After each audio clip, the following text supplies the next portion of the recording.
Ustaz, apakah ibadahnya orang yang tidak waras itu diterima Allah Subhanahu wa Ta'ala?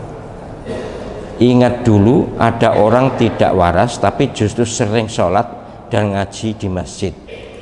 Kenapa Allah tidak segera menyembuhkan orang tersebut? Kan selalu sholat dan ngaji. Oh, jangan tanya tentang Allah SWT. Allah SWT maha tahu segalanya, maha baik dan tidak mungkin salah. Tapi ini pertanyaan, apakah ibadahnya orang tidak waras itu diterima Allah SWT? Pertanyaan ini Anda kata ditanya kepada saya, apakah ibadahnya orang waras itu diterima? Saya juga tidak bisa jawab. Apakah ibadah saya diterima Allah? Saya juga tidak bisa jawab, tidak tahu. Kalau soal diterima, tidak terima, tidak tahu. Tapi kalau pertanyaan sah atau tidak sah, itu lain. Nah ini tidak waras itu kan tidak waras itu onyo itu miring itu gampangannya gendeng lah wis ya, gendeng. Apakah ibadahnya orang sholatnya orang tidak waras itu sah? Tidak sah. Mengapa? Karena syarat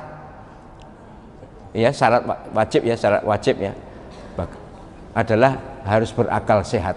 Syarat wajibnya sholat, dia tidak wajib sholat. Tapi kalau syarat sah memang bukan syarat sah itu, tapi jelas orang yang tidak memenuhi syarat wajibnya sholat tentu tidak sah. Syarat wajibnya sholat masuk waktu. Kalau sholat sebelum waktu ya tidak sah. Baik. Tapi kalau soal diterima, wallahu a'lam.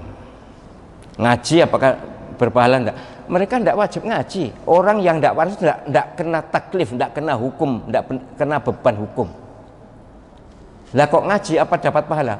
Kalau soal pahala sama. Yang sehat atau yang tidak sehat, yang waras atau tidak waras, kita juga sama-sama tidak tahu. Yang tahu malaikat raqib. Jadi kalau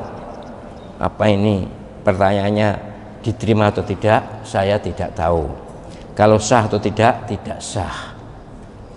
Dapat pahala atau tidak, saya juga tidak tahu. Apalagi kenapa Allah SWT tidak segera menyembuhkan, saya lebih tidak tahu lagi. Justru saya yakin dengan keyakinan baik sangka kepada Allah SWT, dia tidak berdosa, dia tidak kena taklif, dia langsung nanti masuk surga kalau sebelum tidak waras itu orang baik. Kalau sebelum tidak waras itu orang tidak baik, ashabul a'raf, penduduk gunung dulu, kemudian baru nanti masuk surga. Yang jelas orang tidak waras itu kemungkinan ke neraka itu kecil sekali. Kan juga kasih sayang Allah SWT itu. Tapi aku juga gelem dijadiin tidak waras.